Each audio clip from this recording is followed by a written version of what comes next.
So right now she's on about 3 cups a day, so I put 3 cups in the morning, and each time we go to train her, we pull from that bowl. So at the end of the day, if there's anything left, you usually just give it to her before she goes to bed, but if you use all of it during training, you know she's done for the day with her food. So if you have time during the day, like if you're off, I recommend doing several like short training sessions a day. Maybe 4 or 5 training sessions, just short, like 5 minutes, 10 minutes, that's it. But if you're in a hurry in the morning and you have to go to work, you can separate her feedings into like 1.5 cups in the morning and 1.5 cups at night, and you can make her sit for it, make her hold a sit for like 10 seconds and then give her the whole bowl. So that's like a big jackpot reward for her for holding a sit, so that'll help her too.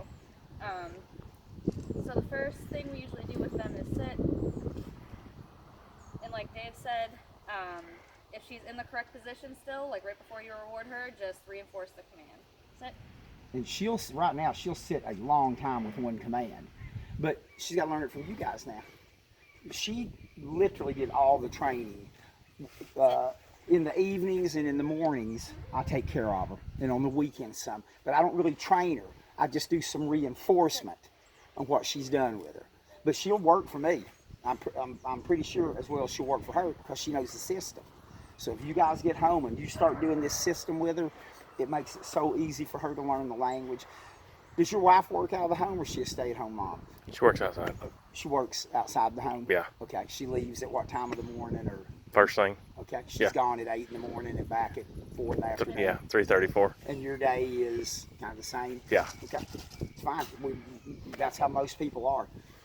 So really in the morning though, if you take 5 minutes and do 4 or 5 sits, 4 or 5 times down, you're going to have some type of a rest bed.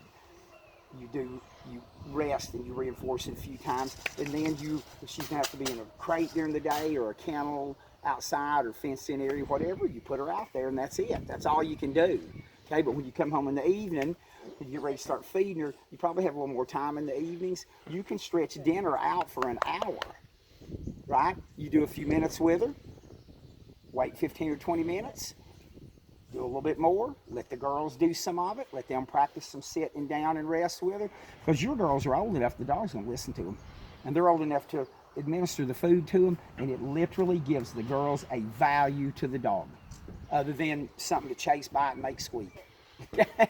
Other than they're now her sisters. I mean, that's how it will be too, I can assure you. But she's going to be the pesky 2.5-year-old sister. It's like they're going to love her, but they're going to hate her some too. Okay, I can promise you. So I would maybe do it like in your kitchen or just like in a designated room at first to get her used to the house. And I've been adding in distractions for her, so like shaking the food bowl, patting on your leg.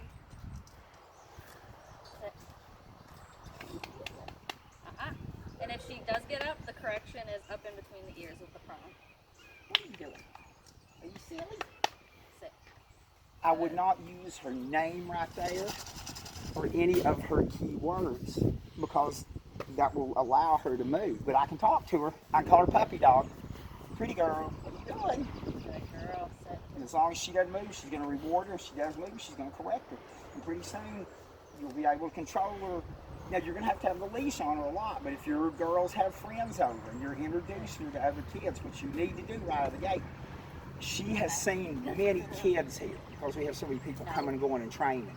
And so we let people's kids go up there and pet them through the fence. You know, she's never had a bad experience with a child, but she hasn't been in a yard with a bunch of 7, 8, 9-year-olds running around making a bunch of noise. So you're going to have to control that some at first. The first thing actually we really do with them, she knows her name really, really well. And really the first thing we do is just say their name and feed them. Say their name and feed them. She's from Pennsylvania. You notice she doesn't sound like me. Nobody sounds like me. So when I say Stella, it doesn't sound like she says Stella. She responds to her name great with me because I rewarded her over and over and over. Her play area is the front yard.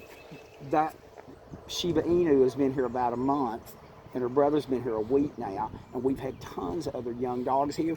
You can put her out in a group of 3 or 4 dogs, let them play, turn them loose, and she will go and get in her kennel. All I gotta do is walk to the gate and say, Stella, and she'll come to that gate and go in, because I have food rewarded her so many. Sometimes I already have the food in there on the floor. I just spread a few pieces out on the floor, and then when I say her name, zoom, she comes to that gate to go in there. Her name recognition is very good. But it's super important with 4 of you in the family. The girls are all, because your little girl's going to sound a little bit different than the bigger girl, and your wife's going to sound a little bit different. So everybody, and you can literally get the kids and your wife, and you guys stand here. She'll say Stella and Peter. Stella. Stella. And then we can have you do it. And so she, Stella. Just so she understands that. We let them walk around free, which I'm sure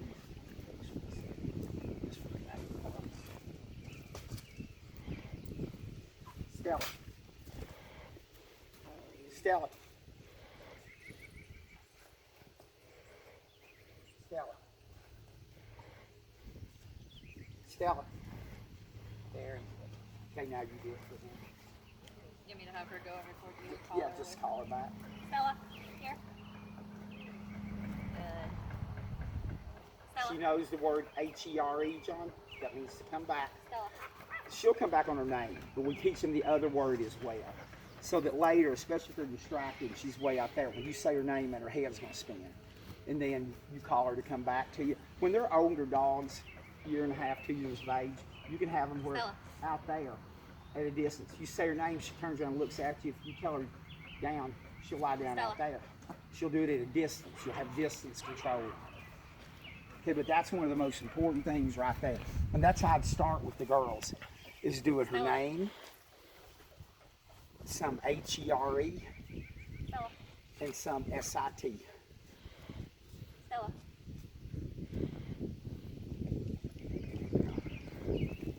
Okay? The young deputy. Yep. Okay, next I'll show you. Down. And I have to help her a little bit with a hand signal since she's still young. Down. And now you can reinforce it. Down. And if she would try to get up, the correction for down is like a 45-degree angle towards the ground. And we don't teach them to do it from sit. Most people go sit down. Well, then what happens is after a while, when you sit them, if you don't reward them or release them, they go ahead and do the down. And we want the dog to understand the words. So we teach them to go into the down posture from an upright position. They don't have to. Later we do some sit to down. But in the beginning, Down. sit is sit, down is down. Rest is different. She knows weight at the doors and stuff. We're going to show you that. That's all different parts of the vocabulary for it. H-E-R-E. Come back to me. We're going to give you a written thing on it too. Okay? Yeah. Because it already seems like quite a bit, doesn't Yeah. it? But her understanding of her basic vocabulary is very good. And then now you just have to start applying it. The same type of things with SIT. You can do the same distractions with her. Hey, what are you girls doing? What the fuck is this? So she thought about it for a second, and then she went back and looked at me, so the ward rate was back. It's pretty good for a 4-month-old puppy. Isn't it? Yeah, it is. And then same release command. Sometimes she gets up. Take your Okay, and then rest is on something. And we've taught her on this. Okay, you can teach her on a regular dog bed, on a throw rug. Every now and then take like a beach towel, put it down on the floor and do it with her. And eventually, if you anywhere you take her, I do it with them on my coat, on like a winter coat, so that later I can go anywhere with them, throw my coat on the ground or on the floor in somebody's house, and that's your spot. And It gives them a target to stay on. They should stay on the down position as long as you tell them to. This makes it really easy because they have that targeted position.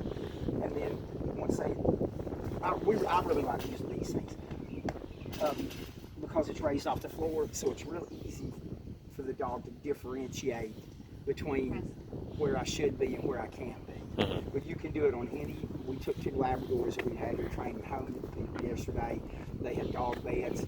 In 1 minute, we had them staying on the beds in their den, just like they did on this thing. You know, they understood. It doesn't matter where you put me, rest means stay on this object.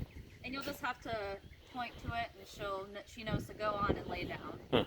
Rest means get on it and lie down. In the beginning, we tell them rest to get them to stand on it.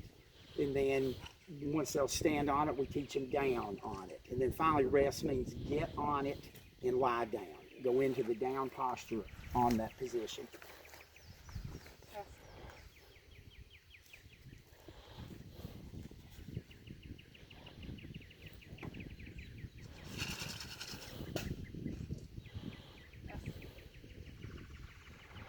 And same thing with reinforcing, like the other commands. You just reinforce it right before you feed them.